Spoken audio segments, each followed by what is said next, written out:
It's what some call the dirty little secret of corporate takeovers. Private equity firm buys undervalued company using mostly borrowed money, then sells that company for a profit. At that point, the company is ruined, in some cases bankrupt. And yes, it's all legal. Forbes magazine columnist Dan Gerstein. Should Americans be concerned about this? Every American should be losing sleep over this story because of what it says about how corrupt capitalism is. Assuring you the undisturbed night's sleep. Losing sleep over the story of Simmons Betting Company, an American icon founded more than 130 years ago. Today, Simmons is on the verge of bankruptcy. Simmons' filings with the Securities and Exchange Commission show ever since the equity firm Thomas H. Lee Partners, or THL, bought Simmons in 2003, the betting giant increased its debt by more than $700 million.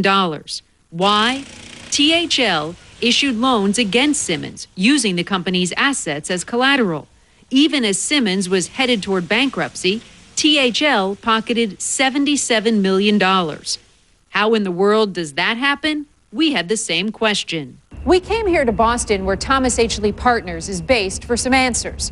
Keeping them honest, we wanted the firm to tell us why Simmons racked up so much debt under its watch, and why the firm borrowed even more when Simmons was already strapped for cash.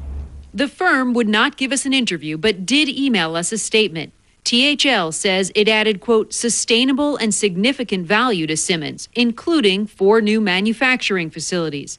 The firm cited sales growth of 40%. But SEC filings paint a different picture. What isn't included on Simmons' balance sheet is a loan from 2007 for $300 million. The firm issued this massive loan, creating even more debt for Simmons to pay out, just so THL could pay itself hundreds of millions of dollars in dividends.